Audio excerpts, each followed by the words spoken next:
This is where we hold them. This is where we fight.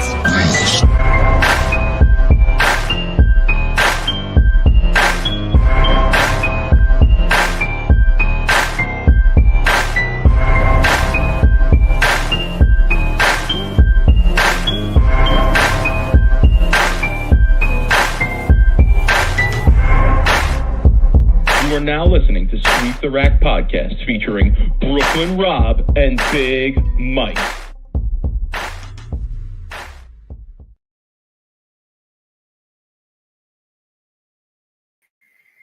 Rob, what's good, homie? Mike, what's happening, man? What do you got going on right now? Well, I forgot we had a show at 7 o'clock. You had to call and remind me. So yeah, there's that. I just thought we were doing it 7:30. I'm sorry. I apologize to the people. My bad. My bad. Did you you don't have teaching tomorrow? Are you off? What kind of holiday? We're off. It's Eid. It's Eid. It's the end of Ramadan. Wow, schools are starting to give off for that now too. Yeah. Man, we didn't have that off when we were kids. It depends. It goes district by district. Like my kids have a delayed opening tomorrow, but my wife and I both have off. And I'm sure in some states, it's probably not the case. But yeah, here in New Jersey, particularly depending on where you're at, there's it's a very multicultural state, and as that has expanded, more school districts have taken it upon themselves to recognize some of the holidays of the populations that are in their communities. And yeah, I'm okay with that. I mean, I think that's perfectly appropriate. fine. I mean, for sure. That's what public schools are about. Public schools should be, kind of recognizing everybody as much as they can. It is tough because, you do only have a certain amount of days and you have to fit a certain number of school days in. But yeah, I got the day off tomorrow, so it's sort of a Saturday night for me tonight. So I apologize. I was just on the phone chatting it up about some soccer stuff.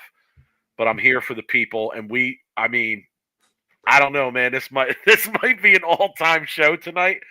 This really might be an all-time Sweep the Rack tonight. I might have to call. I might have to call in sick tomorrow. I'm still shook from that show. God. I hit up Rob. So first of all, let me say this: people are gonna flame me for this too. I know you did. I didn't watch the show live today. Okay, I couldn't do it. I had a prior engagement that involved my kid, and listen, I don't put bowling and watching bowling above my kid. So I went and did what I had to do, and I stayed off the phone for the most part, and I stayed off the social media except for some betting. So I kind of knew sort of what the results were, but I didn't know how things went down. And my phone started blowing up. Okay, multiple people hit me up like, "Oh my God, I hope yo," and I was like, "Yo, I'm not watching it yet. I'm behind." I can't even respond to this comment. I'll get back to that. Okay, so yeah, that was an all timer, man. That was an all timer. So we're gonna get to it. We're gonna get to it soon enough. We have a couple quick things to get out of the way. Let's just knock a few things out before we get there, right? Because I know we want to get right into it tonight. League review. I've been missing league review a lot, so I got something for the people tonight. I got double league review, and your boy bowled in a house league on Thursday. Your boy went and threw some rocks down the lane with the Mamma Mias and the Papa Pias. Okay, so Tuesday sport league, short pattern. Went in with one ball, purple urethane, and my shoes. That was it. Didn't bring anything else with me. 6:30, 6:40. Yeah, 6:40. Got it all basically in one game. I went even for the first and third game. I think it was 190, 210. And then the middle game, I went like 230 something. So decent night. I mean, didn't shoot the lights out for sure. 640 in the house shot's a decent night. No, not on the house. That was on short. That was on short. That was on short sport. I was gonna say, I love that's like 500 in a sport league, 640 on the house. Yeah, I think I missed maybe like 44 pins worth of makeables. So, 680 was out there.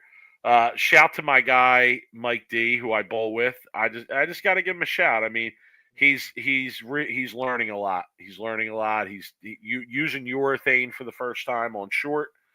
Really playing them in a way that's tough for him, out of the norm for him. So that was nice to see. So that was my sport league. Thursday night, I got asked to sub in the big house league. I mean, this is like 50 teams. Everybody who's anybody in the house bowling area is there. House bowling community. Yeah, Bolero Center, same one I bowl at on Tuesday night. So I go in and only brought one bag with me. I decided to only bring one bag. So I went urethane for spares, which I honestly on the house stuff I don't even need. That's one mistake I made. Next time I'm gonna bring a third ball with no urethane because I can shoot 10 pins and 3/610s and stuff with my reactive by just flattening it out. And I can hook at it on the left side of the lane. So I don't really need the urethane. Anyway, only brought one bag in, urethane ball, and then two reactive pieces. Started practice, pair breaks down. We got to move.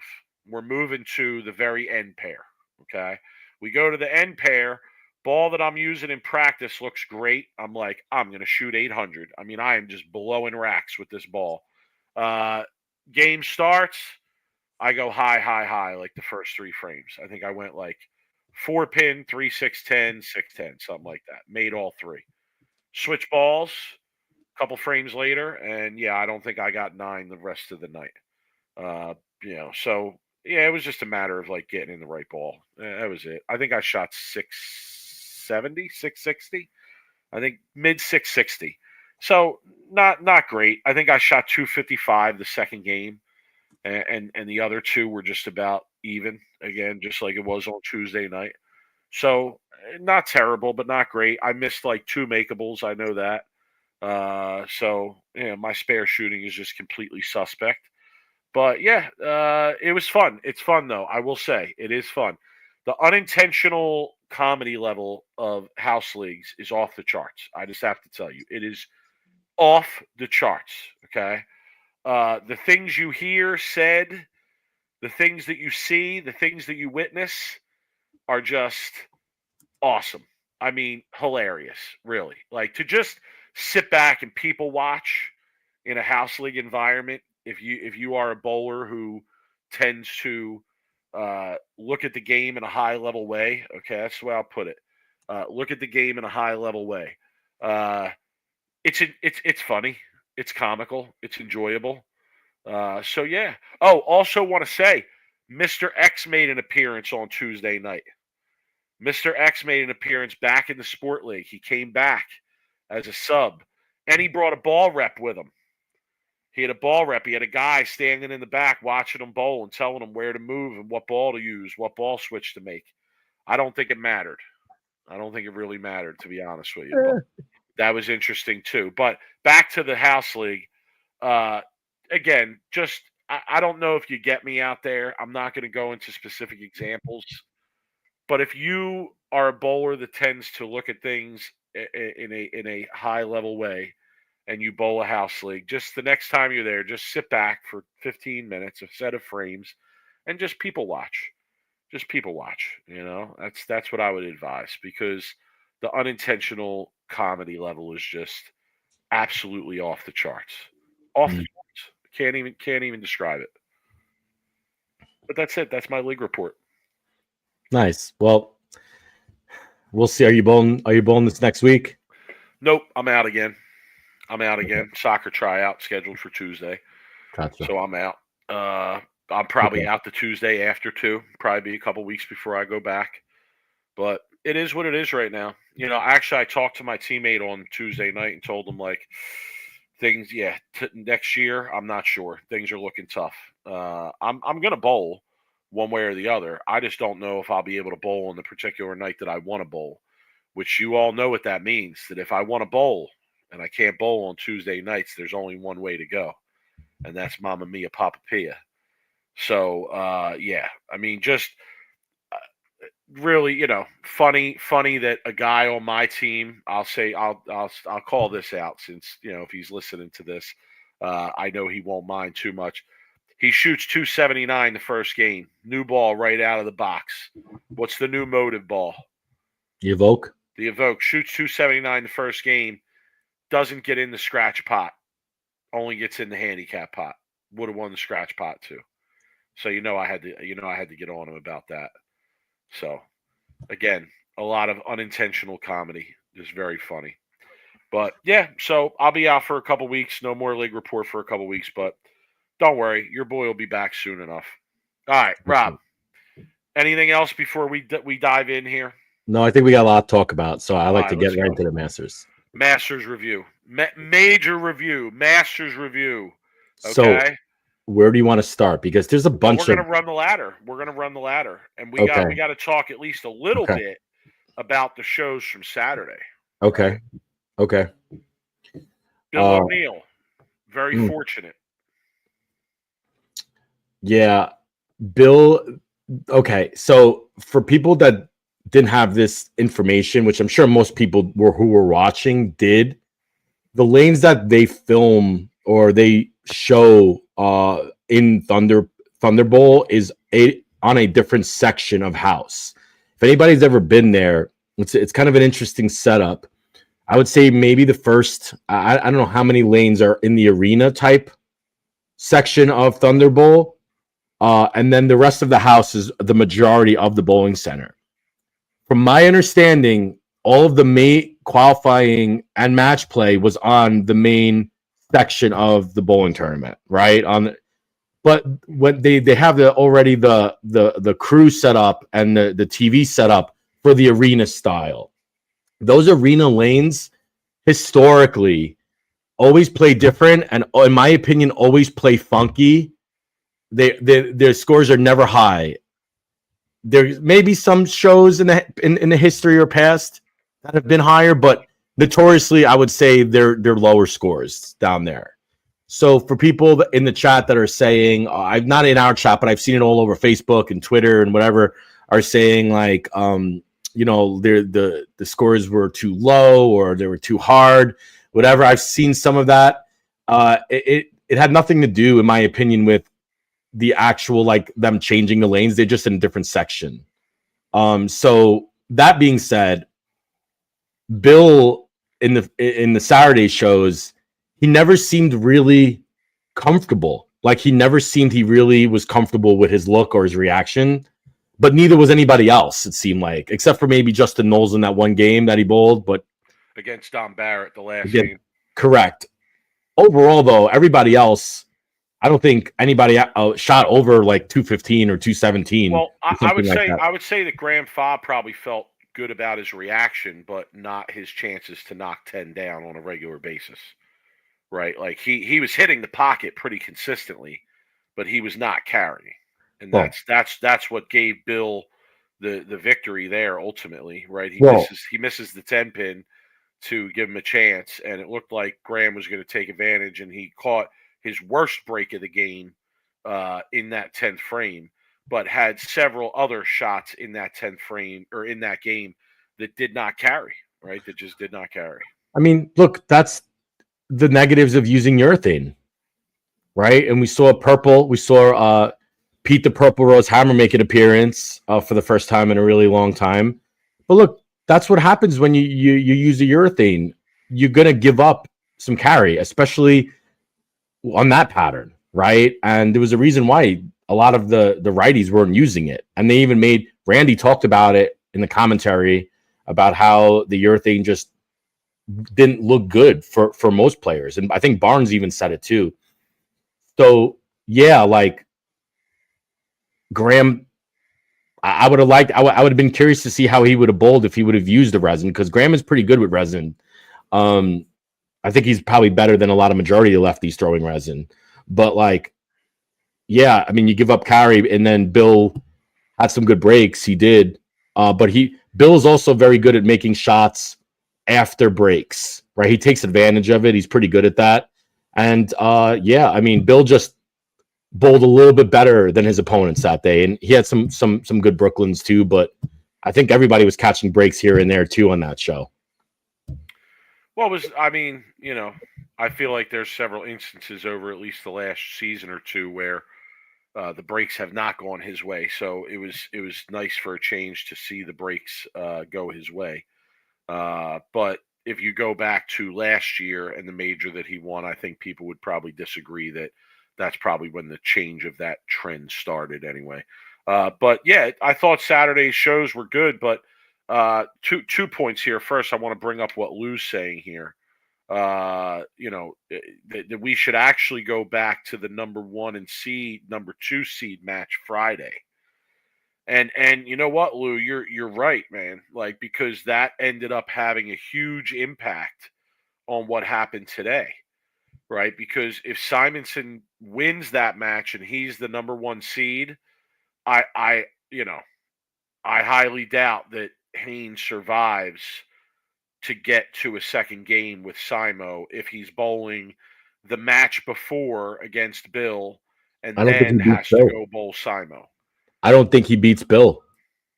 I don't think Gary beats Bill. That's what I'm saying. So, and Lou brought up, the way that the way that Simo lost that ranking, that seeding match on Friday was unreal. You really, I mean, what can you say about that? He misses two single pin spares, I believe, in the last game. Yeah. To allow Haynes to take him over in that spot. So, and again, Lou, I can't give you enough credit for that comment. I mean, that really played into things today in a really major way, right? Because Haynes struggles so much mentally that the only way he had a chance was to have a second game to lose, right? If there was no second game to lose, it was not going to go his way, right? So Jimmy in the chat asking from the Ringing 10 why Simo was so upset. Are you talking about Friday night or today? Today, I think he was so upset because of the shots he threw. No. I don't think anybody is questioning why he was upset today. I know why he was upset today. Everybody was upset today. Flashing. Oh, Friday. Why was he upset Friday night? Like, and Randy, they talked about it that he was distracted and he was upset. I'm myself curious too. I don't know how that answer, Mike. Do you know? Were you watching live? Were they talking about it? No, not really. Not to my knowledge. I was watching, and there were times that I was probably watching on mute, and I was probably on the phone for a little bit of that as well. But yeah, not to my knowledge. Yeah, I don't know. Friday, we talked. Shane's in the chat saying that he was also upset because of the Fox logo. Yeah, we saw that today. I mean, they explained that. You heard that on the microphone, right? He said that himself. But yeah, I kind of knew that Jimmy was referring to Friday. Tony in the chat saying it was a rack on the one lane. Is that what it was again? Yeah, but I don't understand what the rack has to do with missing single pin spares. Like, for me, like Simo's, we've always said he's probably one of the top 2 or 3 bowlers in the world, right? I mean, you have to make those spares, right? You do. Like, there's no excuse for it, regardless of how distracted you are. You're the best, one of the best in the world. I mean, you got to make those single pin spares when you have a chance to lock up a number 1 seed and probably a Masters title. I mean, I don't think anybody's going to beat him 2 games. Really, like, that's a really tough feat. So yeah, interesting though. It's a good comment, Lou. Yeah, so this is where I wanted to go actually before we started to run the ladder on Sunday, being that we just talked about the show on Saturday that is not traditionally part of the Masters. And Chad Mass kind of stealing my wind here. He says, worst thing of the Masters this year, not having the 3 through 6 match with one person missing the show. I'm not too pleased with these changes of format to the Masters. I have to say, I'm not too pleased with this. Okay, let's hear it. I liked the change they made to give the number 1 seed 2 losses. I think that started last year or maybe 2 years ago, if I recall, and I'm okay with that change.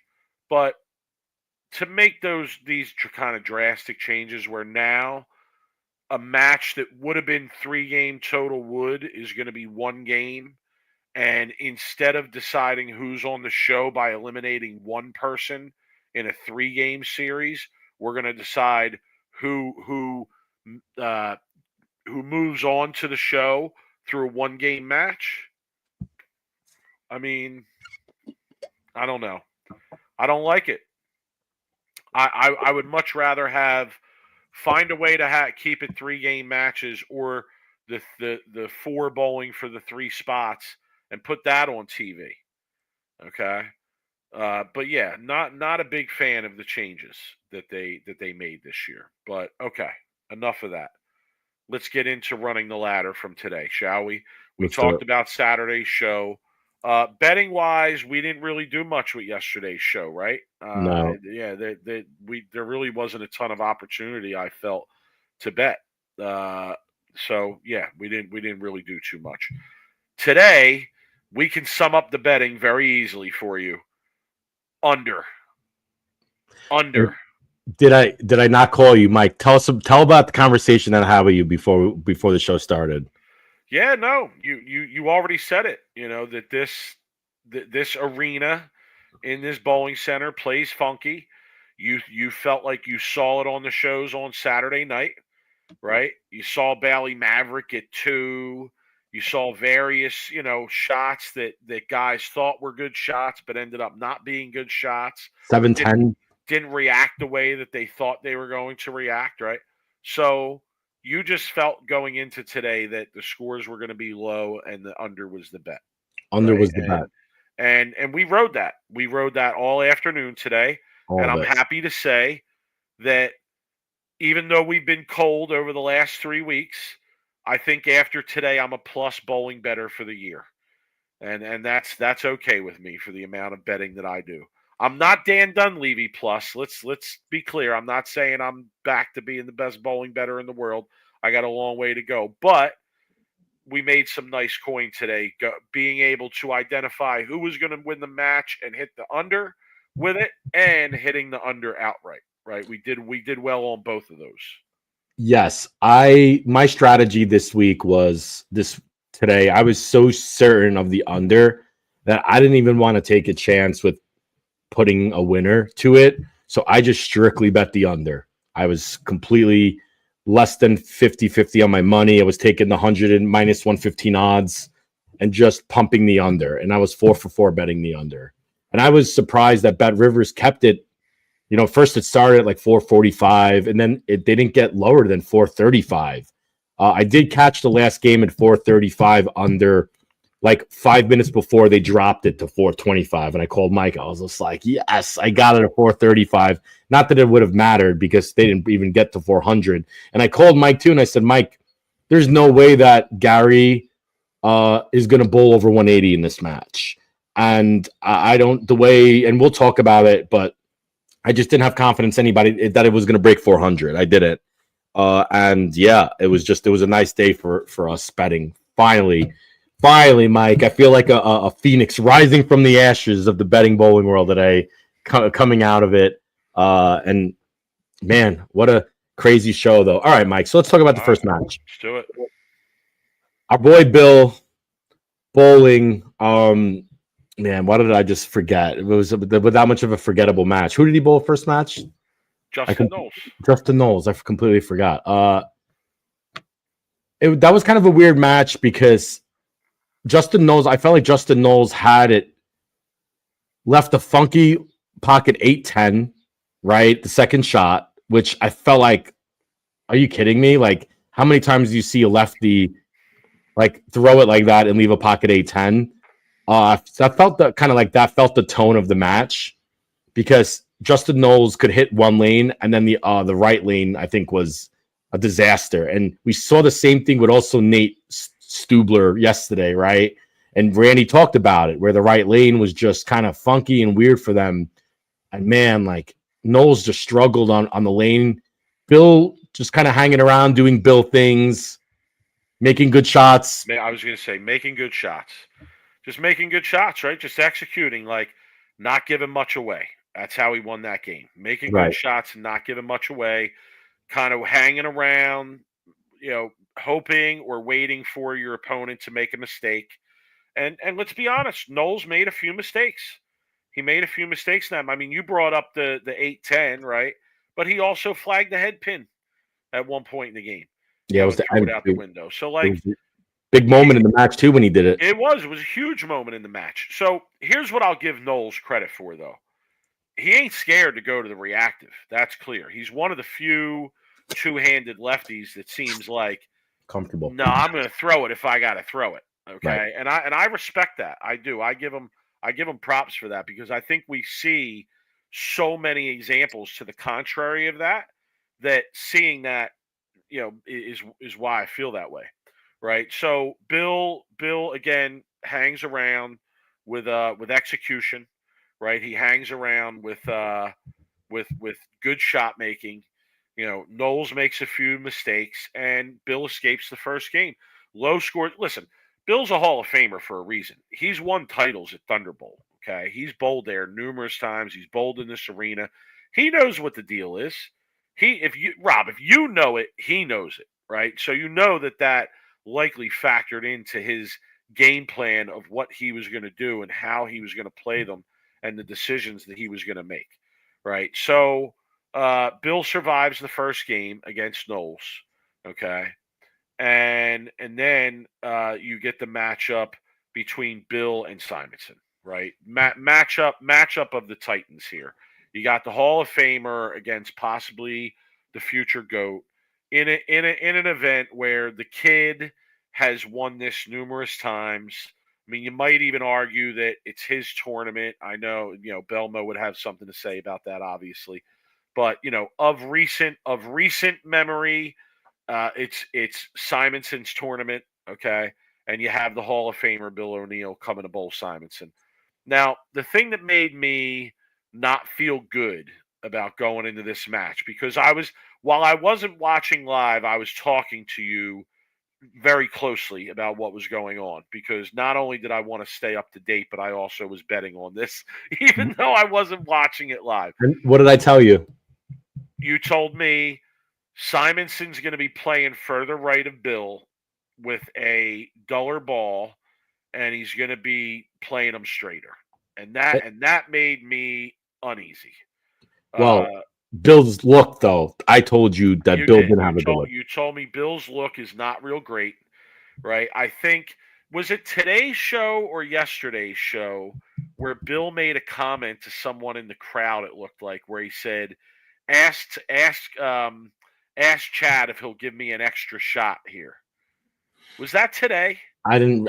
Chad. I saw Chad in the crowd today. I didn't see him yesterday. All right, so I don't know, or maybe it was today's show. Okay, Jimmy's saying it was today. I'm sorry, I have too much bowling on the brain. I get things mixed up. I think Bill really would have benefited from that. I think going into that game with Simo, he felt like, oh man, I'm really not too. I'm not too confident in what I got, and I'm not too sure about what to do either. But a guy of Bill's nature could definitely, with one shot, get enough information to make a better decision, right? And I think he just ran out of shots because of the nature of how that game with Justin Knowles went. Wait, so I think there was an interesting comment Bill made in the middle of the match, if you were listening, where Bill said, I have just way too much angle right now. He stoned a 9, and then the next shot, he went high and left a 4-7-10, I believe, right? And after he left that 4-7-10, he said, I just have too much angle.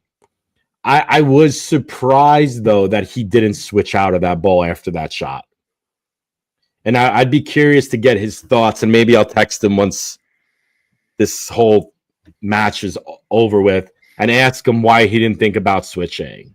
Because I chatted with him yesterday about the Saturday show, and I asked him if anybody's curious specifically if sitting out that match affected him, because I did tweet about it, and he said specifically like, nah, it really didn't affect him. I didn't believe it fully from him though. I really think he wanted to say more. He just knew that I was probably going to talk about it, So, but he ultimately, as a pro, even when I'm texting him, is still being Bill and still saying all the right things, and says, no, it really didn't affect him, which I think the majority of it did. Anyway, I'll text Bill later this week, ask him why he wouldn't switch out of that. Believe he was using a Game Breaker 5 polished. I'd have been curious to see if him go to something with some more surface, or something that was able to maybe get right a little bit and maybe play more where Simo was playing. But yeah, Randy talked about that though, and Randy's theory on that was that Simo's role and the way that he gets the ball onto the lane and shoots it through the front kind of was allowing him to play them that way, whereas Bill would not be able to do the same thing, right? So I don't, again, just throwing that out there in terms of what Randy said, but yeah, I just again don't think Bill was real comfortable with what he had out there, and you're going up against Simo, so you're going to have to bowl a pretty good game. And yeah, it didn't go Bill's way. Well, Bill hit that last couple of frames where all of a sudden that ball just wasn't making it back, and they even said it in the show in the commentary that there's a reason why in the chat room. I think it was Lawrence said why he keeps tugging it. There's a reason why he keeps tugging it, because he was trying to avoid what ended up ultimately happening to him, where he ended up like 2-8-10ing and just the ball just never made it back. He knew he didn't have the room, and he knew he had to be perfect. And when you have to be perfect on that shot, and you're bowling for a major and everybody's watching, it's not a spot you want to be in. And ultimately it led to his demise, right? Well, you go down with the ship. Right? He went down with it for sure. He did. Sometimes that happens in this game. He did. Lou in the chat commenting that he liked what Bill was doing with the Widow 3.0.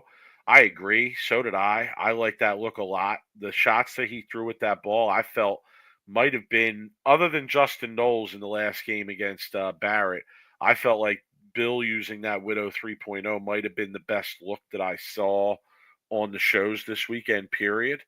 So I was a little surprised to not see him doing that today, or at least starting there today. But again, these guys are professionals, and often, I know just from getting insight from some people that the reasons that we common bowlers think they might make these decisions are often very different than what you might have in mind. So just throwing that out there. But all right, so Bill loses against Simo. We still won though. Under. We hit the under. The under. I also had Bill and the under in that game, but it didn't hit. That's okay. Don't feel bad, Bill. We made money. Hit the under that game. So it goes into the last game where you got Simo, USBC master, multiple winner, serial killer, has had a disappointing season by his standards up to this point.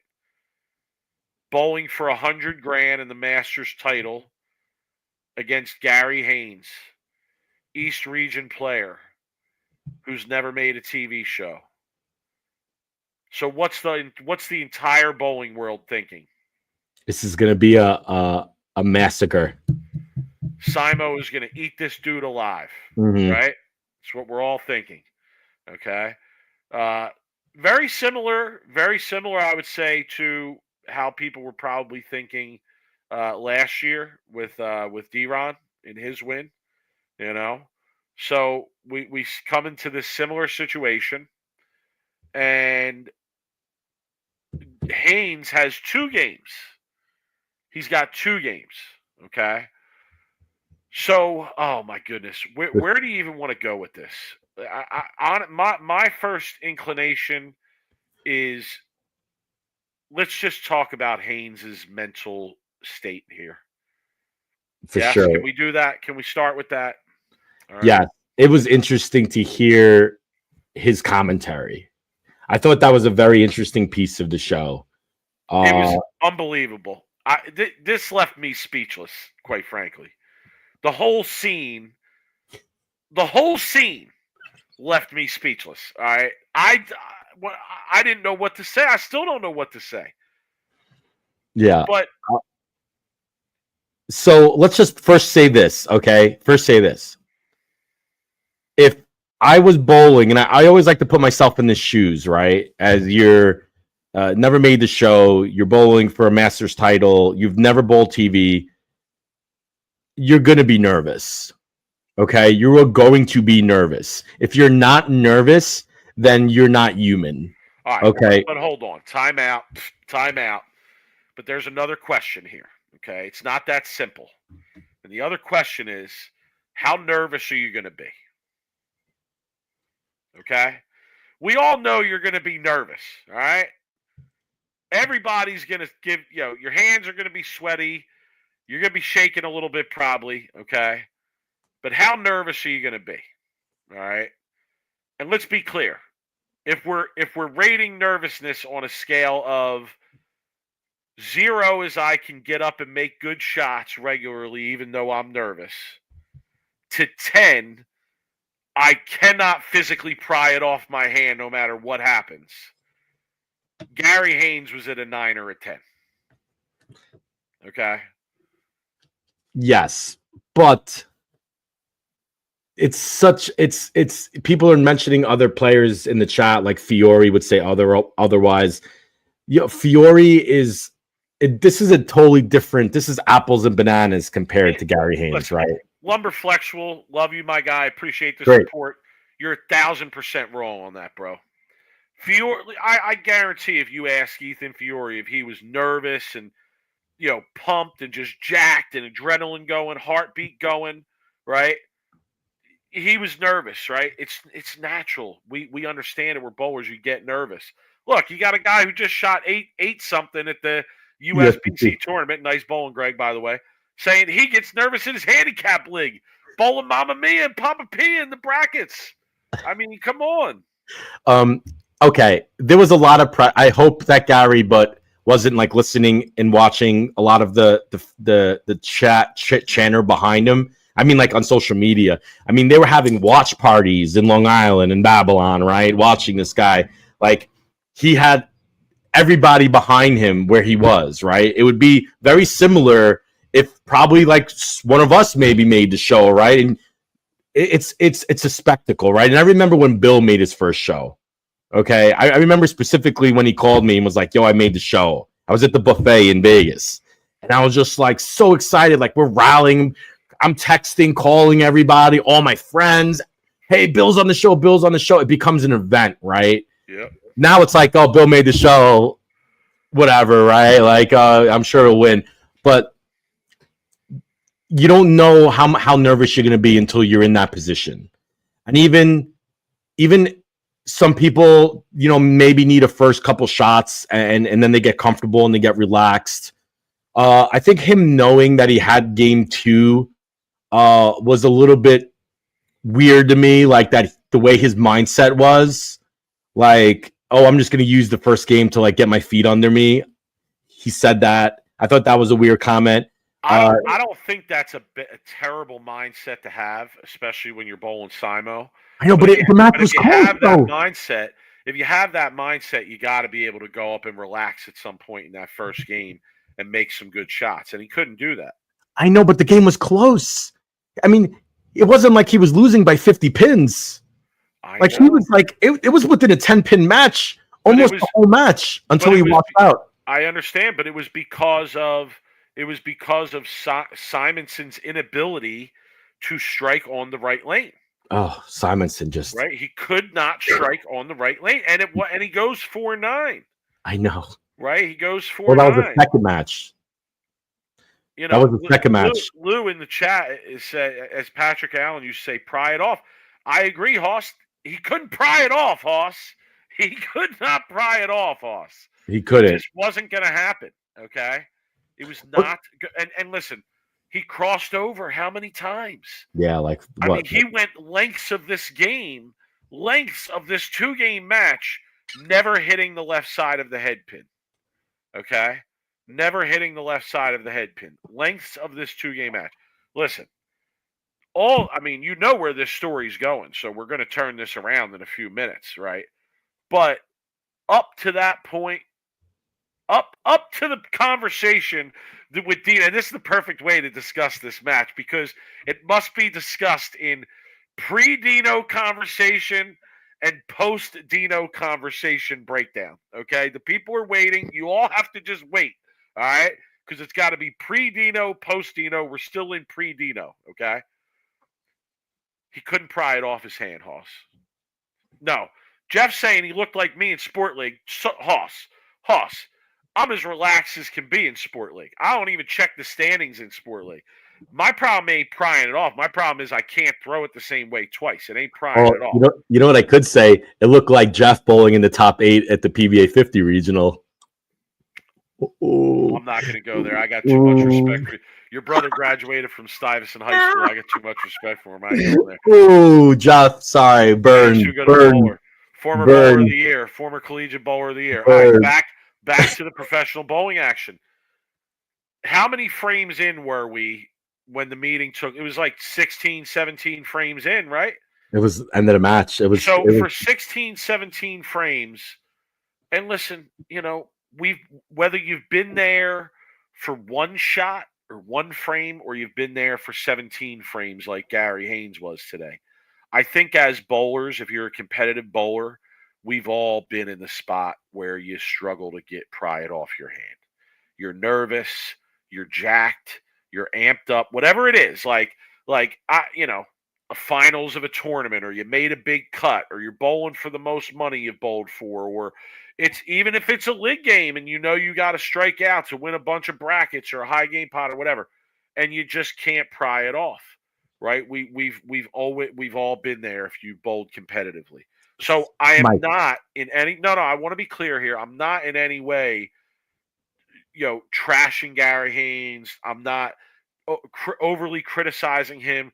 We've all been there. It just for him, it was unfortunate through those first 17 frames that he's going through this on national television in the finals of a major for $100,000, right? And that's what the situation was. And put in that spot, it's hard to pull yourself out of that. When you're that nervous physically, it's hard to bowl. Your hands. When I have like, speak on it, bro. Speak on it, please. Yo, when I have severe anxiety and I'm bowling in a spot or a tournament or a match, your hands get like clammy and they sweat and you don't feel your legs, and there's just so much going on physically that you just can't calm it down regardless of what you do. Like you're literally throwing the ball and you just don't have any feel, right? Your feet aren't under you, your hands, you don't feel the bowling ball. It's almost like you can't throw it like you throw it. Absolutely. You're almost like at like 20% of your percentage. It's like bowling in somebody else's body when you feel that way. Absolutely. And this, in my opinion, wasn't Gary, and I hate to say it, Gary Haynes didn't win this match. Simonson lost this match. Okay, that's how I took it. I don't know. I might disagree with that, with the way that it ended, but we're getting there. I just want to say, like, I was sitting here as we're talking, I'm trying to think of a situation, and I'm not, by no means am I trying to blow myself up as a bowler by saying this, but I think, you know this about me, Rob. I think a lot of bowlers who bowled with me and against me knew this about me. I really wasn't like that a lot. I didn't get nervous. I didn't feel anxiety with the ball in my hand in a big spot. In fact, I love that about bowling. I love that a lot of times you were the only person up there with the ball in your hand in a big spot.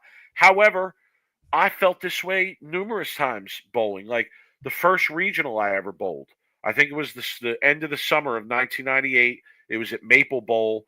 I couldn't pry it off my hand, bro. The first game, I think I crossed over like 6 times.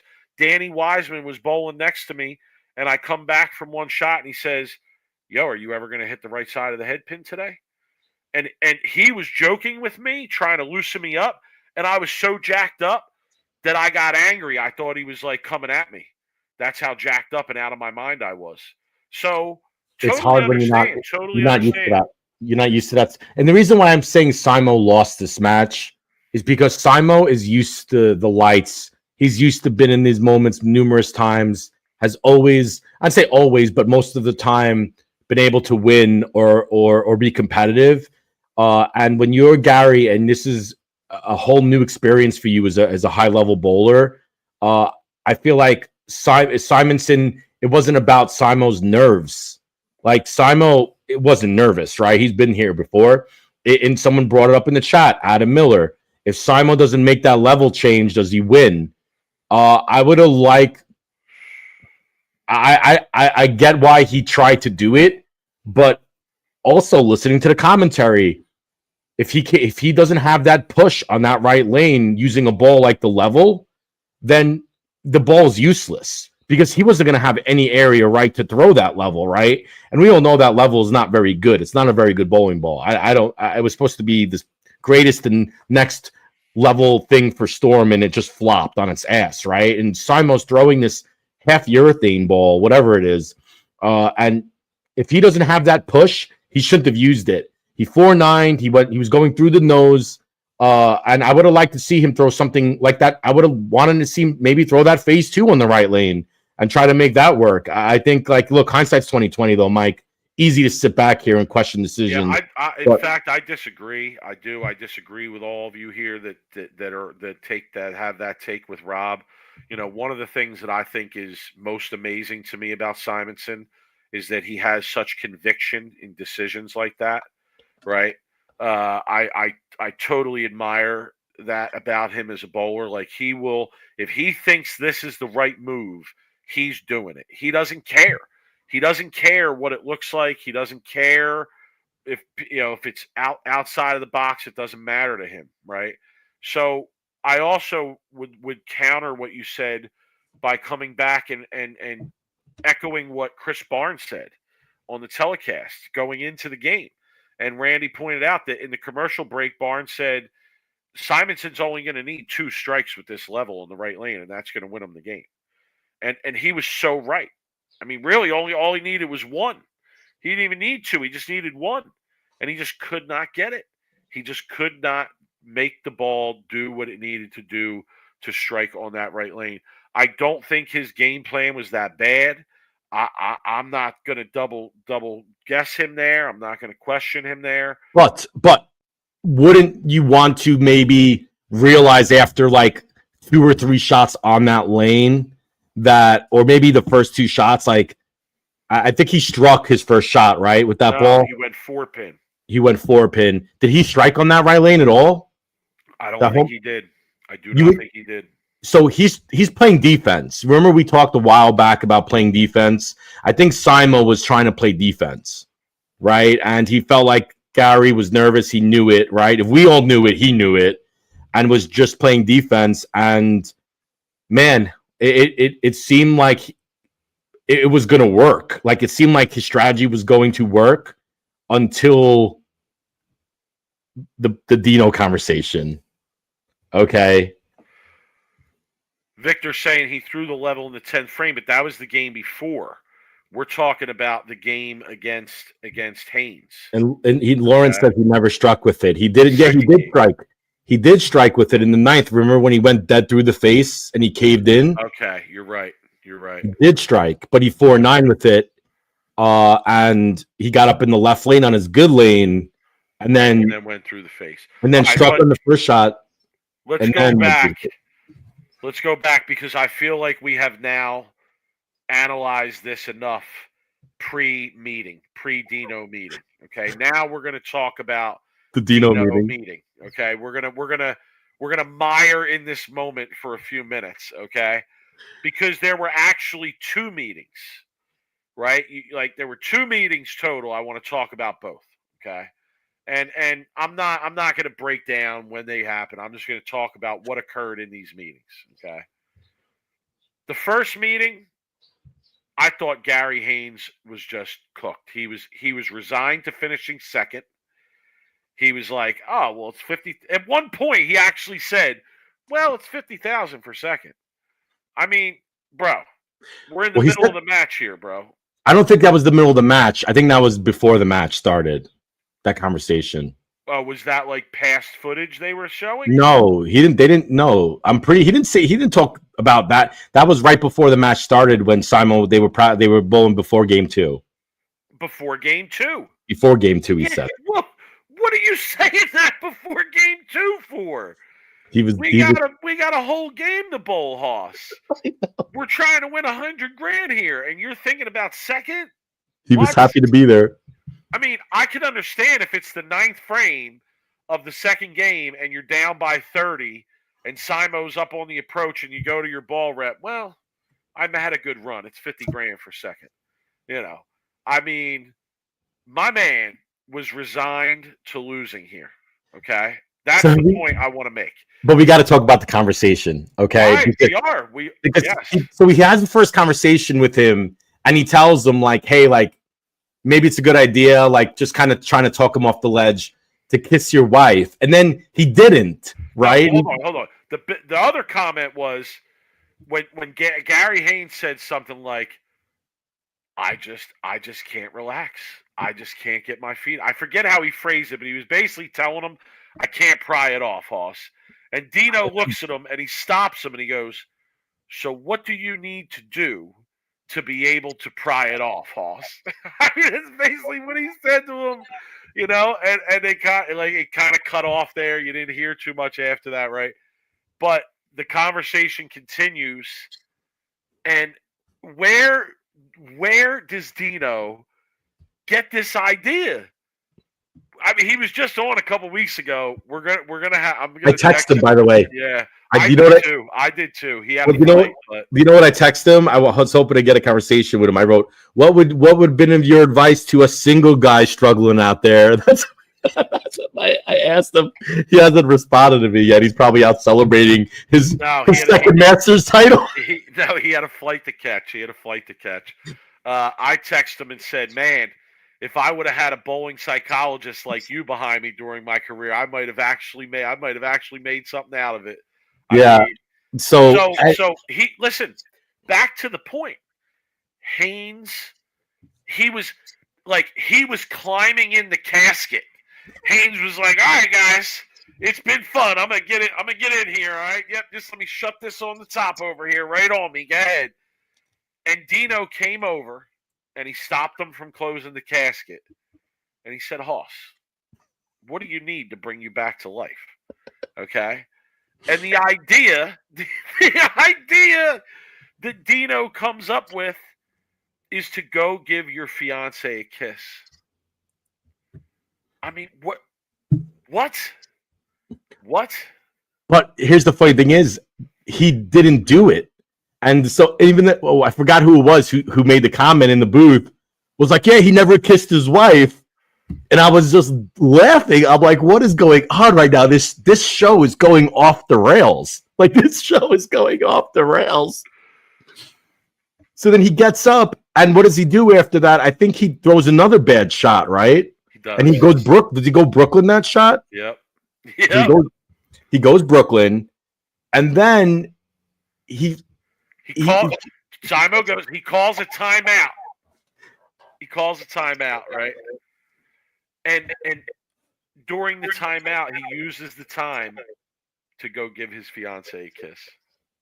And then what does he do the next shot? He absolutely aces it. It was the best shot he threw in probably all week.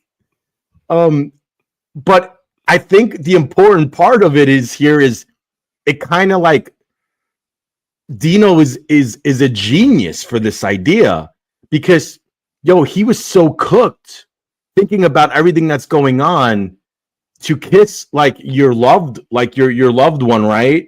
It kind of distracts you for that 1 or 2 seconds and takes your mind off of it, right? Because you're kissing your wife.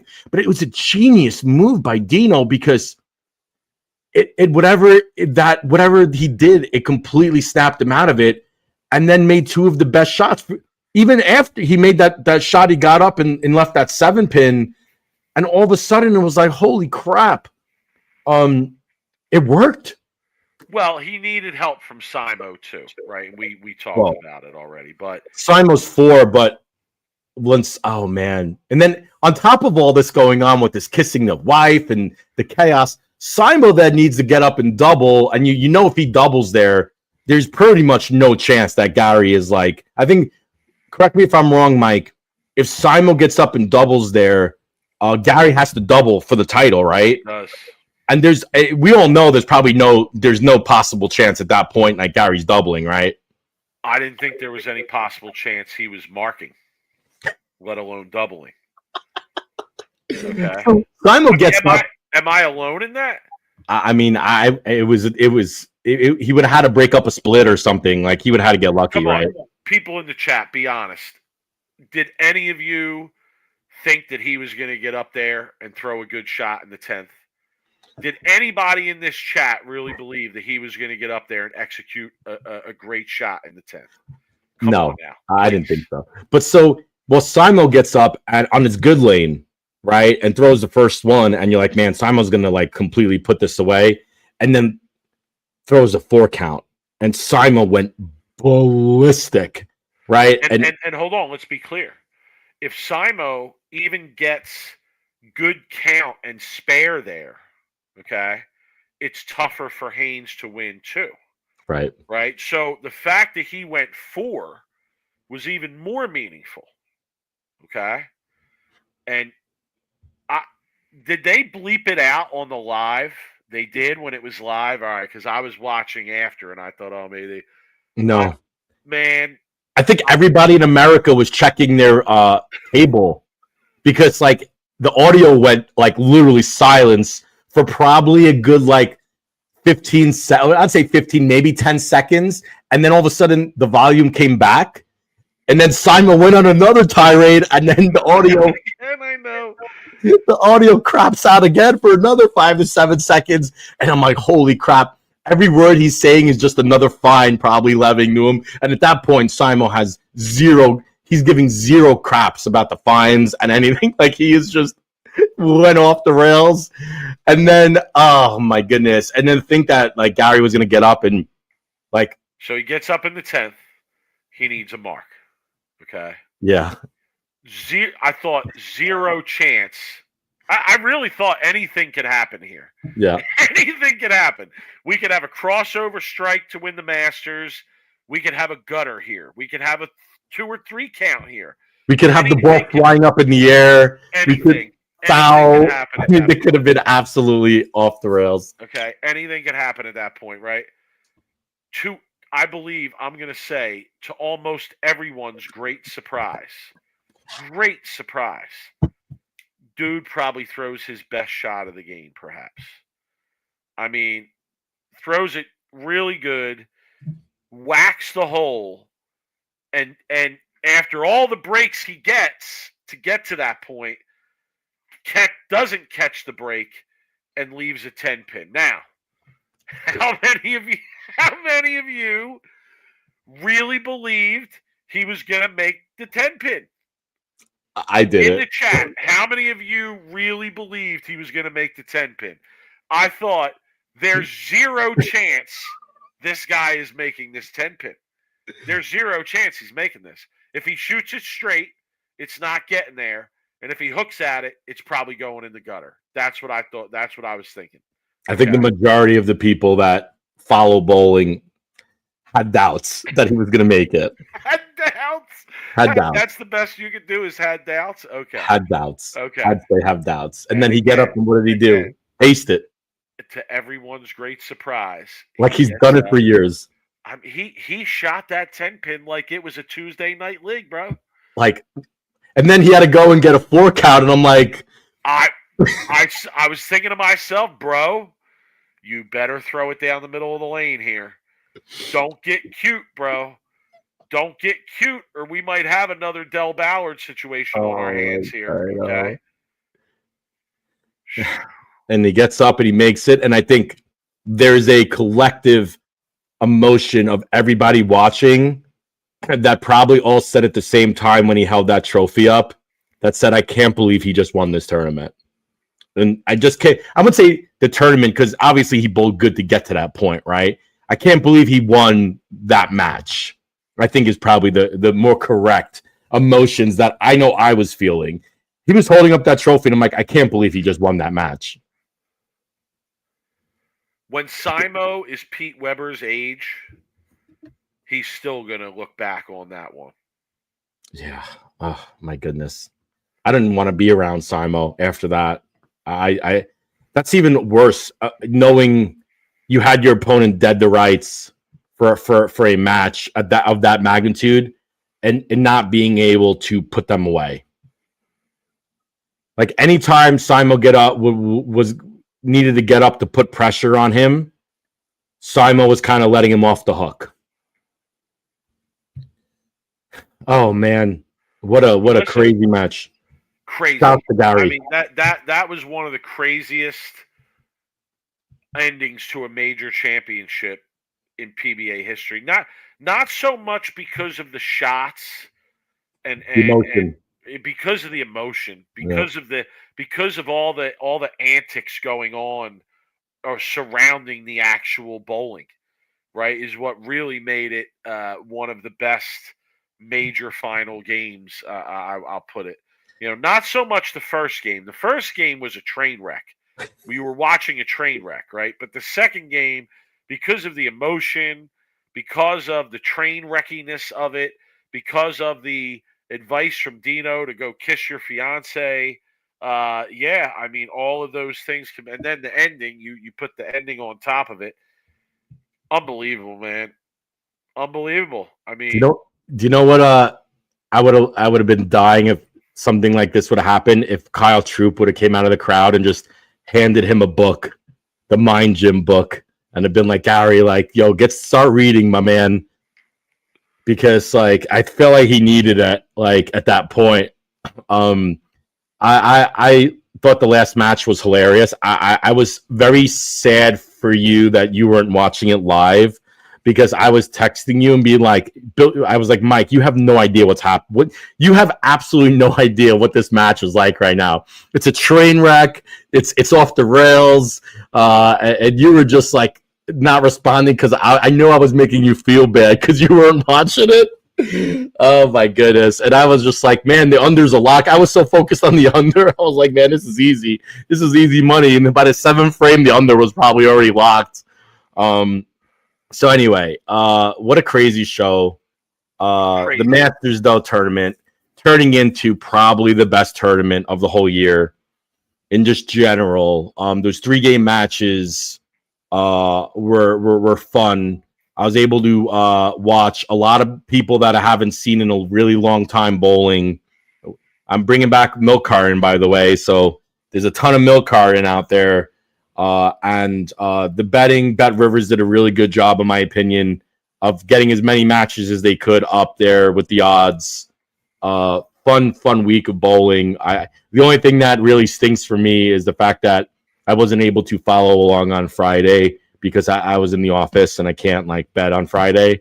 So I feel like if bowling was every tournament was like the Masters, I feel like bowling would be in a better spot in a way. I think I went like 1 for 18 on parlays this week. It was horrendous. It was a slaughter. It was ugly. Didn't get to sit at home and watch because of some work stuff. We'll try and do that differently next year. Because let's be clear, this is the best betting opportunity for bowling throughout the year. It is. Tarzan writes, I was bowling a tournament in Chicago, and they put the Masters on while we were going, which is cool. Some tournaments won't do that, or about 15 people collectively gasped at Simo's 4 count. Absolute insanity. Precision diesel injection. It was almost like a scripted Rob's wrestling show. I hope the PBA really doesn't follow Rob's advice. Really don't want to see Boog Kroll jumping off the stands to drop an elbow on a player. Trust me, that would make a lot of highlights and a lot of mainstream media. Boog Kroll was dropping an elbow on someone's head. JG's talking about Nayer's 10th frame was rough. Mike. All right, Mike, you want to get to the awards? Well, first, hold on. We have to say this. Shout to Gary Haynes. Yeah, dude. Major champion. Okay. Masters champion. New York guy? Yeah, New York guy, no doubt. How you doing? Goes down, right? Adds his name to the list of amateurs, unknowns, whatever word you want to use. He's not an amateur. He bowls regionals, but relatively unknowns, right? who make runs in this tournament and win this event. Gary Haynes, Deron Booker, Brian Bogosian, Brett Wolf. There's other Rick Jason Steele Queen. I know is another one. Jason Queen. So it goes on, right? It goes on. It's something that we regularly see in this tournament, right? And I also want to say this because this makes me a little nostalgic and it makes me a little sad. When the tour, I'm going to put it this way, when the tour had 30 some events a year and they were traveling around to different bowling centers all over the country, year in and year out, month after month, okay? A story like today used to happen regularly, right? A story like you were talking about earlier, Rob, where a guy makes a TV show and word spreads and now it becomes an event. That used to happen regularly, right? Stories like a guy like Gary Haynes who bowls regionals, right, and comes up and makes a show and wins. Those stories used to happen more regularly, right? And obviously over the years the tour has cut back. They bowl less events. There's less tournaments. There's less houses they go to. There's less parity. I mean, it's unarguable. It's unarguable. There's such less parity that at this point, I almost feel like we should go the other way and have a super exempt tour where there's only 16 guys who are exempt because you're not getting the parity anyway. You're not getting it anyway. So why even try to get the parity? You're not really getting it. Okay. But in this event, you get that, right? And it's something that harkens back to the way the professional bowling used to be on a regular basis. And, I think it's unfortunate. I do, because a lot of guys and I know a lot of guys who, if professional bowling still bowled 30 weeks a year and traveled all over, and you got so many different houses with so many different looks and surfaces, et cetera, more guys would win. Different guys would win. We would have a lot more people with titles, right? And yeah, I mean, there's just less parity. So I love seeing it. I give a shout to Gary Haynes, Masters Also, champion, and he adds his name to that list, that lofty list of amateurs, unknowns, un, non-winning professionals who have come through and won this event. So Mark Cantor in the chat writes, how great was this pattern? Shout to Nick Hoagland, right? Because we always talk about variety and the PBA missing variety of patterns put out. I feel like this pattern was a very interesting pattern, especially you saw the graph. You knew that was going to be interesting.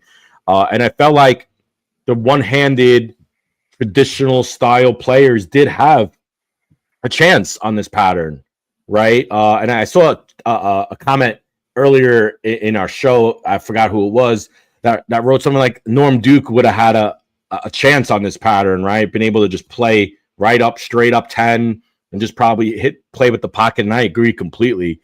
I feel like it was good to see a pattern that just didn't just favor one style or a high rev rate type player, which I feel like the PBA patterns have been consistently doing, in my opinion. I do think that Thunderbolt is lefty friendly, though. It's just a lefty friendly house. Check out the World Series of Bowling last year if you don't believe me. The left side just completely crushed him, and you saw a little bit of the house tendencies also taking over, where I feel like the left did have a little bit more area than the right did.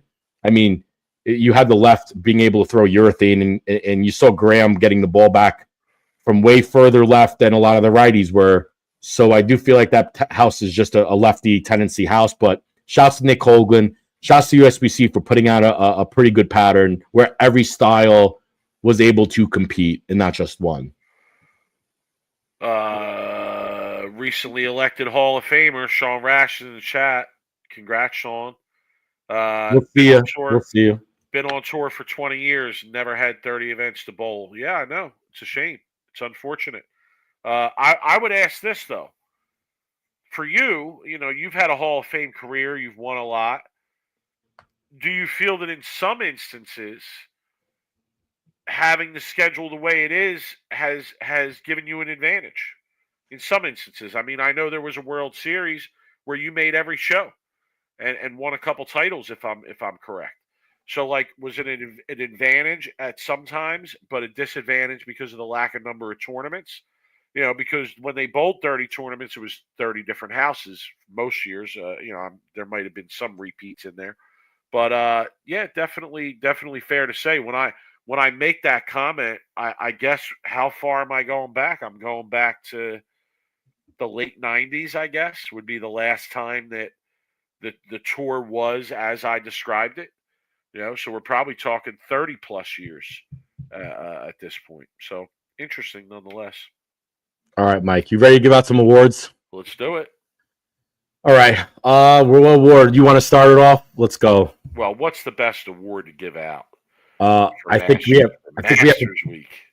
The what's going on at the Masters? Dumpster diving. Of course it is. Because the Masters is the tournament where you log on, you check who's on the first page and a half of the standings, and then you page right down to the bottom to see what's going on. Do we have to talk about the most famous dumpster diving award this week in the history of dumpster diving? I think we need to talk about it. I think we do. We do. Absolutely. Okay. So I do have a real dumpster diving award for a exempt Tour Pro that I think I have to give, and I will give after. And I hate to do it to our boy, but he's getting it. Are you going to do it again? No, not Ronnie's not getting it this week. Oh, my God. No. I was going to say. Ronnie's not getting it this week. No. Okay, let's talk about a gentleman by the name of Ryan Barron. Okay? So if anybody didn't see this viral clip, and I'm talking like bowling viral, okay? Not sport viral, bowling viral, right? Of this gentleman who averaged a 123 for 5 games, okay?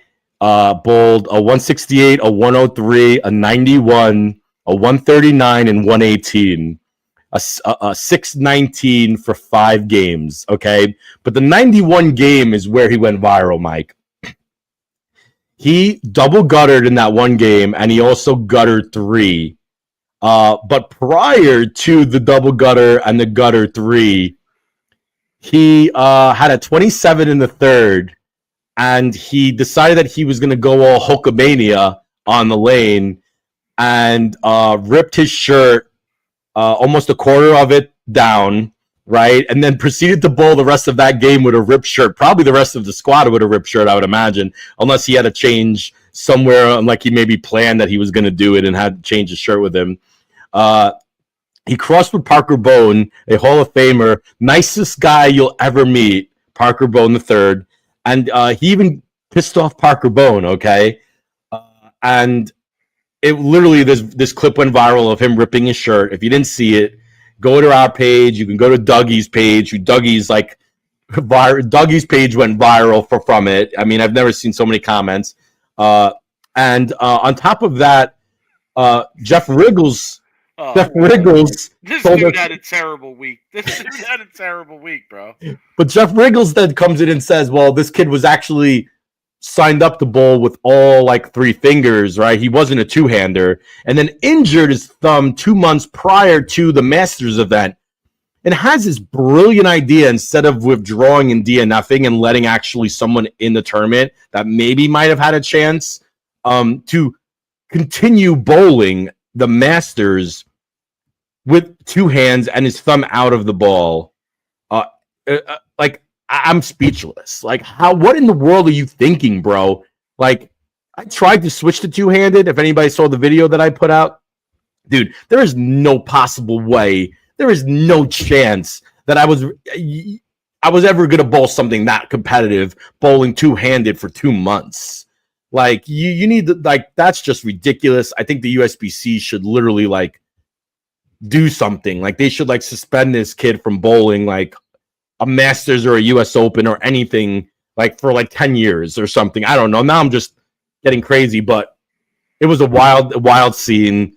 People were just up in arms watching this. I thought it was hilarious, but I don't know, Mike. Thoughts on this video? I'm done with my rant. not only did Jeff Rickles, did you leave this out? I did.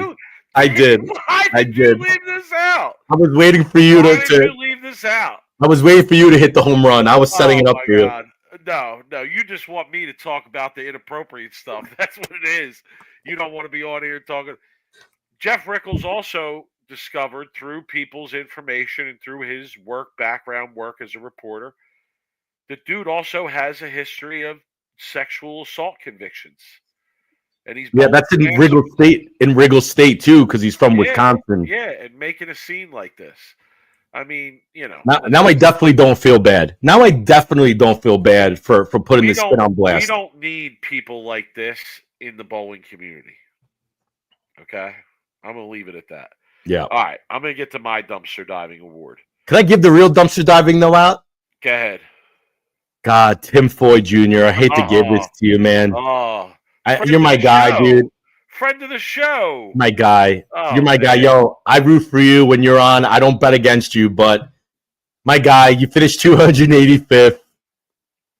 You were the first name that I could pull up that when I started from the bottom that was exempt PBA player. And I mean, look. Well, you missed one. Okay. And I don't know if something happened. So I'm going to give a reserve pick here in case there's extenuating circumstances in this instance. Well, was it a withdrawal? Because I don't give withdrawals. Yes. But it was Richie Teese. Yeah, but he withdrew, so I wasn't going to give it to him. I know, but could have been injured. Professional withdrawing after 5 games. Injured, probably something. All right, then my backup pick, and I might catch heat for this because it's a female. No, don't do it. That's why I didn't give it to her. Why I didn't give it to her. Because any woman, look, she had the balls. Okay, you're talking about Verity, aren't you? Yeah. Yeah, Verity had the balls, okay, to bowl with the men. Okay. How many PWBA players do you see on this roster, Mike? 1. I haven't went through the whole roster, but Did Liz bowl? Did Liz bowl?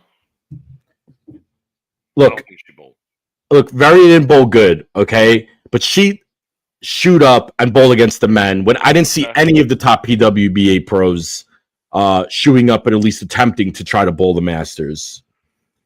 Jimmy saying Liz did bowl. Okay. And she's another one who has no she doesn't care. Liz will bowl against men, she'll bowl against guys, she'll bowl against women, she doesn't care. But I refuse to give a PWBA a player dumpster diver for bowling with the men. All right, you're not going to allow it. You're not allowing it.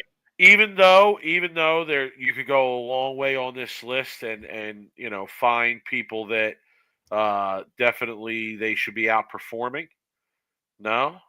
I mean, there's players here, but I mean, I hate to come back to it, but Tim was the guy's having a top 5 year in on tour, right? All right, then then as a reserve pick to Teese, I'll bless this young bull with his first dumpster diving award ever. Proud to do so. Ryan Barnes gets my dumpster diving gold medal award for finishing 269 this week. Right below Ronnie.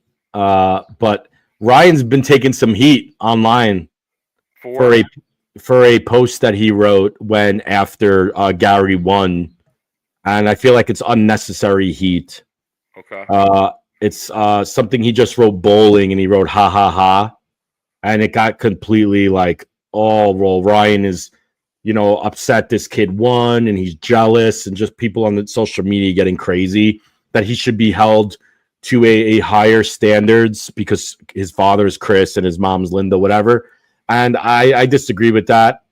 Like the kid should be able to make his opinion like everybody else on social media. And if he wants to talk about some of the stuff that he wants to on social media, then he should be allowed to, just because his parents are Hall of Famers. And I don't think that he should be held to a higher standard because of it. I think the problem in today's sport is that the bowlers don't show enough emotion and don't talk enough about what's going out on tour because of just they don't want to be a bad guy. They don't want to get blasted on social media, maybe afraid of fines, whatever. So I don't really it doesn't bother me. People are uptight these days. Yeah, I hear you. Yeah. All right, what are we doing next? Let's go to spare shooter because I hate to give it to our boy, but Bill O'Neill is getting spare shooter award for missing the 10-pin to almost let Graham back into that match yesterday's show. Oh, I feel like there's a lot of spare shooter awards that we could give. I thought we retired this one. No, I thought we weren't doing spare shooter anymore. I guess only when appropriate. Only when I could give it to Bill. Well, there's a lot of opportunity here. You can give it to Simo for giving up the number 1 seed Friday night with spare shooter. What about Gary Haynes? You could give it to Gary Haynes. You could give it to Gary Haynes for outright flagging the 3-6-10 today. No, it was the 2-4-7. 2-4-7. Okay. It was the 2-4-7. So yeah, be a lot of spare shooters. I feel like the Masters. We need to bring all the awards back for the Masters. Okay. And Milkarin's coming back too. I mean, obviously, a lot of Milkarin. Okay, let's go. I see you, Haas. Easy for me. It's probably easy for you. I'm going a different direction, I think, than you. Okay, you go. Brandon Bone. At the beginning of the match play, my teammate Mike D, who loves to gamble even more than we do, he hit me up Thursday morning, and he was like, "Yo, what's up? Did you take off from work, or are we gonna bet on this all day?" And I was like, "Yo, I can't take off from work." And he was like, "All right, if there's one, kind of unknown, underdogish guy you would ride through this match play, who would your pick be?" And I said Brandon Bone. And yeah, he proceeded to take it a long distance in this tournament, to the point where I feel like if you were betting on him, you could have made some serious money there. Yeah. I'm giving it to Justin Knowles. I think Justin Knowles deserves it for making it to the final day today. And his performance on yesterday's show. I feel like Justin Knowles is kind of under the radar a little bit right now. I do feel like he's going to be really good. I feel like Justin Knowles is kind of taking over one of the top 3 to 5 lefties on tour right now. And when the left is good, I feel like Knowles can use urethane and use resin. And I love Knowles' game. I like his character and I like his attitude on TV. I feel like when he gets comfortable and he starts winning, he'll be fun to watch on TV. Okay. All right, let's go ride with, not ride with. Well, not ride with is Simon. Is Simo. We could just nobody wants to ride with Simo right now. I'm telling you. Well, I'll also say I'm not riding with Bailey Maverick. Oh, he failed and went 2 count. And fouled. I know, failed and went 2 count. Oh, I missed that. Yeah, foul 2 count to lose the match by under 10. It's just brutal. Not riding with you, Hoss. Not riding with. I'm riding with Dino. I'm riding with Dino, man. Dino, congratulations on your second Masters title. Because I feel like Dino would be. I would love to hear his story and explanation of where he came up with having Gary kiss his wife, and I feel like that's something that somebody down the road in his years and years of experience bowling taught him somewhere, or he learned that somewhere. He just didn't pull that out of thin air. I mean, there's only one right answer to this question this week. Oh, Gary. Yeah, I mean Gary and Dino. How's that sound? He's got his whole family with him. They're riding back, $100,000 richer, laughing the whole way. Dino's going to bring down the divorce rate. I'll tell you, Dino, my man, Dino, my guy, dude, solving marriages problems all over the country. All right, Mike, milk carton. I don't have one milk carton here. Brad Miller. Oh, no, it's not Brad Miller. Yeah, it is. No, it's not. Okay. It is my guy, my old SVSU alumni guy, the guy who left the PBA tour right before he got into his prime. And if anybody doesn't know the name Dan McClelland, he is a dog, Dan McClelland. And when he was just about to get in his prime, he left, right? Had a kid, had a family, got a real job. I made money betting on Dan McClelland. Dan McClelland, Bet Rivers had no idea who this kid was. They were putting him as underdog on his matches. And I'm telling you, dude, Dan McClelland almost making the show from the losers bracket. It's a good one. All right. Okay, let's go to who took the heat, who didn't take the heat. Because this is an interesting one, okay? Because people are going to give me a lot of shit for this pick, for who took the heat, okay? Mike, Gary Haynes took the heat, okay? Oh, no. You can't do it. Listen. You can't do it. Listen. That's a fraudulent award. When he had it on the line in the 9th frame and he got up in the 10th of the last goal, the end line. He's at the end line. He threw 2 of the best shots he threw all week.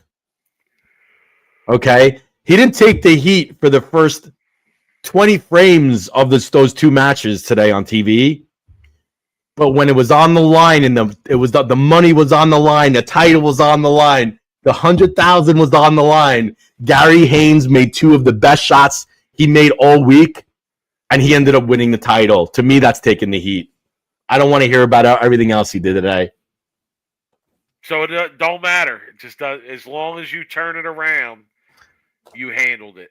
He did. And William is saying, can't give it to the same person. This is our show, William. We could do whatever we want to do here at Sweep the Rack. We can give a person multiple awards. We are allowed to give multiple. There's no rules. We make the rules. That's the rule. All right. Do you have didn't handle the heat? Oh, yeah, Bailey Maverick. Okay. Bailey Maverick. I mean, he threw a 2 count to lose by under 10 pins. He fouled. He lost the match. That was his match to win, my opinion. So I have to give it to Bailey. I'm sorry. Seems like a good dude, but I feel like there's so many opportunities where you could didn't handle the heat here on this show. I mean, you could give it to Bill in some instance. You could give it to Graham Fa. You could give it to Haynes if you wanted, and I'd be okay with that. You could give it to Simo. So I don't know, man. I mean, take your pick there. You know, I really don't care which direction you go in. You can take whatever pick you want. In terms of who handled the heat, that's much tougher. And I guess I have to say I agree with you. I mean, who else are you going to give it to? Nobody else handled the heat. Nobody else was really able to get it done. You know, Haynes was the only one who was able to really clutch up and throw any kind of shot that mattered when it mattered. Right? So, yeah, not too many answers for who handled the heat. I'd probably have to go back deeper into the bracket and look at some matches. I mean, I know there were quite a few matches where guys had to strike out and guys had to throw a double in the 10th to win by a pin or 2. So, yeah, a lot of heat in this tournament, a lot of exchange of heat in this tournament. Actually, that's a good one, Fred Stevenson. Can we give handled the heat to a ball rep? Are we allowed to do that? We give it to whoever we want. Victor says his wife took the heat. I think Dino might deserve the handling of the heat here. Because, yeah, he talked him off the ledge. Like I said, man was climbing into the casket. He was shutting it on himself. Dino came over, opened the casket, and said, bro, what are you doing? You ain't dead. I mean, you can't put a price on that, right? You can't. So, anyway. All right, Mike. Anything else you want to talk about before we do worst of the week? No, I think we're good. Okay, great wrap up. Let's do it.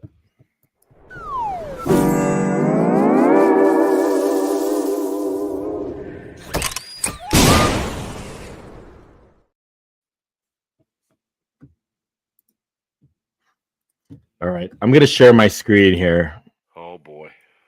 because this picture got put up on our group page, and I'm telling you, the comments and it's I can't even explain the comments right now, but can you see that, Mike? I can see it, but I don't see Okay. the comments. Okay. Okay. But this little like picture went completely ballistic on our group page because the person who put this up, and I don't have his name off the top of my head because that's not really the worst of the week. To me, it's the worst of the week is like, what does it matter? So if anybody, let me try to explain the picture for people listening on audio. Is a gentleman bowling the Masters, and he's standing on lane 58. So he's standing probably by the first dot. Oh, I saw this. Yes. Okay. Yeah, on 58, and he's throwing a conversion split. It looks like a 2-4-10 on 59. So he's literally standing on the left gutter. He's standing on the essential lane 58 and bowling on lane 59. Right. So my worst of the week goes to the gentleman who posted this, and I could get his name. I don't have it off the top of my head. And my thoughts on this is really, to be honest here, is why is this a big deal? Like, to me, this is like happens in bowling a decent amount, honestly, where people are standing on the left lane and they're throwing it on the right lane. They're lofting the gutter. And there's a reason why there's courtesy, right? Where you give 1 lane, 2 lane, 1 lane and a half courtesy. I don't see what the big deal is and why people are so like 50-50 on this, where, yeah, he shouldn't be standing there. It's like, let the guy cook. Like, let the guy do what he wants to do here. Like, I don't see what the big deal of him standing on the left lane and throwing it on the right lane. And I don't see why this was even a picture of this was taken and even put up on a group message board. Like, it just doesn't make sense to me. Like, to me, this is like a normal thing, I guess. But I guess that's what happens when you watch as much bowling as we do. No, Mike? Perhaps. Perhaps it could be that he's shooting a split too. Maybe he drifts. Maybe he drifts like 20 right, and he has to stand there to make the spare. I don't know. Now I'm just kidding, but I think the person responsible for this post is in the chat right now. I don't know. I don't remember seeing his name. It was me. He says it was me. they're awarding themselves worst of the week. I love it. Yeah, I don't know. Jantra, this is not something you want to, shh, stay quiet. Stop taking credit for it. This is not a good thing, bro. Anyway, I'd like to hear people in their chat if you think, to me, like, is this a big deal to you? Because it isn't to me. And even if he's shooting a split, like, let the guy cook. Like, let him cook, man. Let him shoot the spare however he wants to. Hey, listen, he paid his entry fee. Yeah, he paid his entry. He has a 190 average, the USBC or higher. He could bowl. See, that just, I always pop up with these ideas for like the kind of content we could do if we did this full time. Right, like if this was a full-time job for us, mm-hmm. we were making serious podcaster content money, right? Here would be an amazing piece of content. Okay, me and you get somebody who knows very little about bowling, right? They have some bowling skill, but they know very little about bowling, and we put them in a tournament like the USBC Masters, and we mic them up and we camera them up, and we have them go out and just play the lanes in ridiculous ways and just hear the comments, hear the background noise. I mean, that would be amazing content right there. Just to get some of the looks these guys must get when they do certain things. It's got to be. How about hidden mics around the pros around where this kid's bowling? Yeah, that's what I'm saying. Exactly. Yes. Where you could hear everything being said. Yes, exactly. See, that's entertainment. That's what bowling needs to be to get people to watch it, and they could gain sponsorships. Yep. Okay. My worst of the week this week comes from Twitter. It comes from X, and it was like an X post that was suggested to me, I guess, and I saw it, and I was like, oh, this. Not only does this have to be worst of the week, I feel like, but I feel like this is something we might have to discuss for a minute or two here. The post is by at Evermore Ivy. Evermore's Ivy. Okay. At Evermore's Ivy. Congratulations. You won Worst of the Week. Here's the post.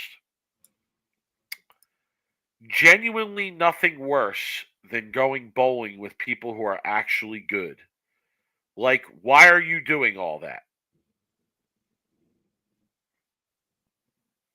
That's the post. Wait, so they're pissed. Why are you bowling good? Wait, say that again. Genuinely nothing worse than going bowling with people who are actually good. Like, why are you doing all that? Okay. And there's just one response to this that I want to highlight. And somebody came on and said, same with ice skating. Like, oh my God, stop spinning around.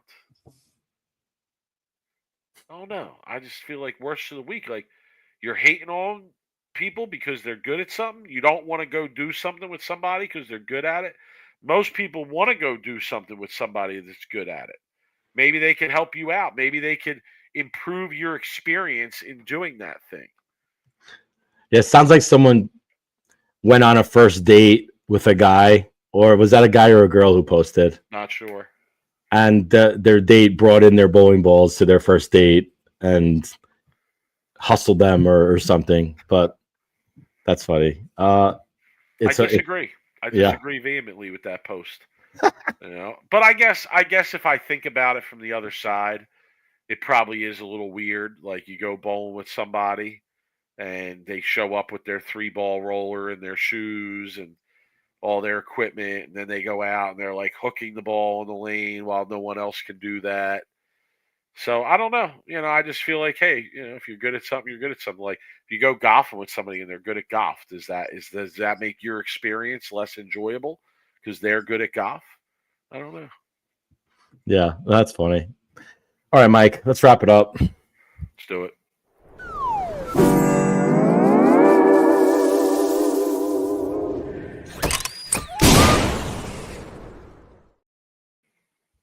All right, final thoughts, Rob.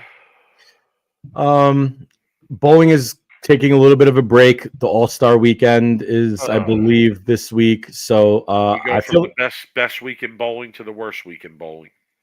I do feel like that the bowlers probably need a little bit of time off after all the games that they've bowled the last few weeks with the World Series and then the Masters. So for that end, I don't mind it having 7 days off. And then we go right into another major. The Players' Championship starts on April 7th. It's going Monday, starts the PTQs, and then to Sunday, where there's going to be another live show on the 13th on Fox for the Players' Championship. And then that will go right into the Tournament of Champions, which, Mike, you and I will be there at the PBA Hall of Fame induction. It'll be awesome to be there with a couple of friends that are going to be there for Bill to watch him go in. Also, to be able to watch Sean Rash go in too would be really cool. To be there in person, rub elbows with the high level executives of the sport. I'm sure they'll be thrilled to see me and you at the same time in the same place. But I'm excited making the quick trip out. So I'm bringing the whole fam. Ooh, get to spend time with the fam. The whole fam's coming. I'm giving a speech introducing our boy.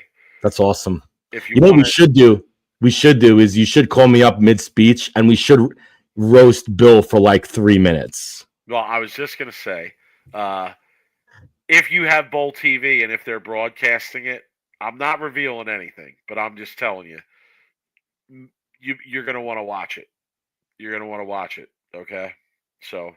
Hey, call me up as a surprise guest and let's just go 3 minutes roasting him. It's so funny to me that you say that because, like, it's just that's the same level we're at. I mean, we just see, like, this is why we're all friends, right? This is part of why we're all friends because we all think in somewhat similar ways about things. So, yeah, you're gonna love.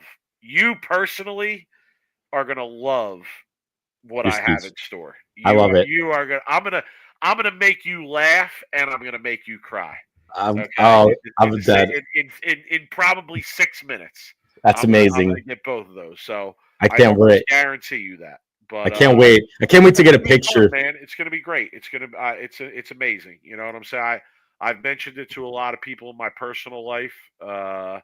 And yeah, I just, it's hard to explain to somebody who's not familiar with bowling and, not familiar with the sport and the game, like what this means to us or to Bill himself, So, yeah, it's gonna be great.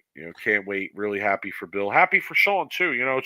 It's cool that that not only do we get to go for Bill, but we're gonna be there for Rash to be inducted as well, and he's somebody that again has been around for a long time in our junior bowling experience. So yeah, Yeah, I'm excited to be able to get a few pictures of me and you with Bill, and I'm sure there'll be some interesting conversations that we'll have with some people.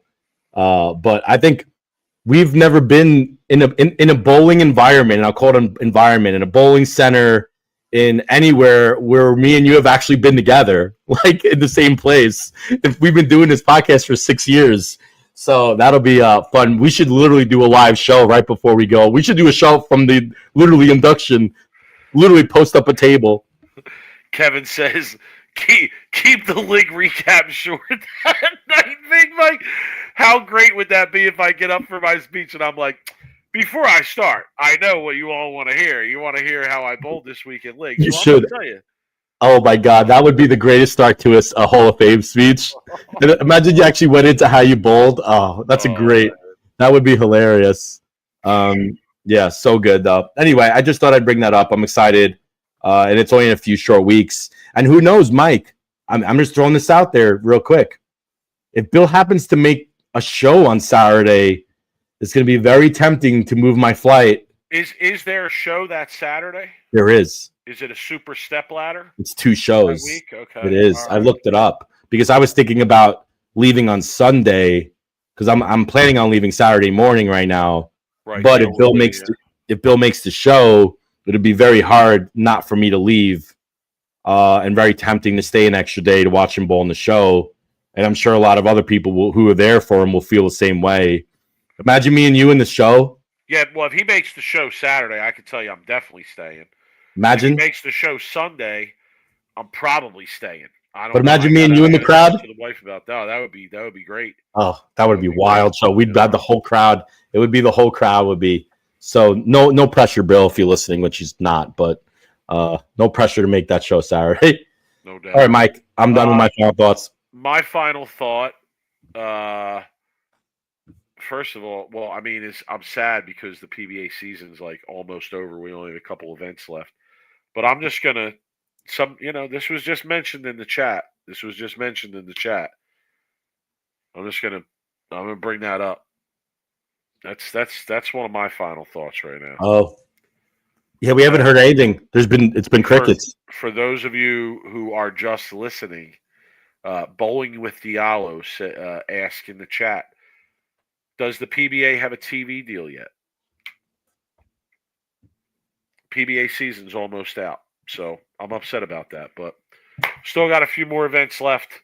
Still a few more events for us to cover. Rob, we went into like super overtime tonight for the people. We did, but it was well worth it, right? It was well worth it. And great event. Again, shout to Gary Haynes. Newly crowned Masters champion. What a feeling, man. Must be awesome. And Rob, we will be back with the people maybe in 2 Sundays. Maybe.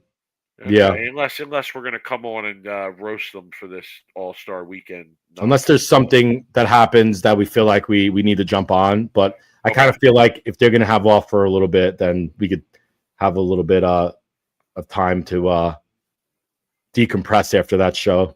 Okay. All right. So we'll update the people on when we're going on next. Get your merch. InsideBowling.com. All right. Use the code Sweep the Rack. Patch Pirate. Creator, Sweep the Rack. Use the code Patch Pirate. 15% off. Code Patch Pirate. Hit us up. SweepTheRack@gmail.com. We always love getting emails from the people. Like, subscribe, do all that. Keep in touch with us. Follow us on social media. He's at Brooklyn Rob 11. I'm at the 215th. And Rob, we will let the people know the next time we'll be around to talk some bowling. We appreciate everybody. What an event. What a week. Love it. Later, guys.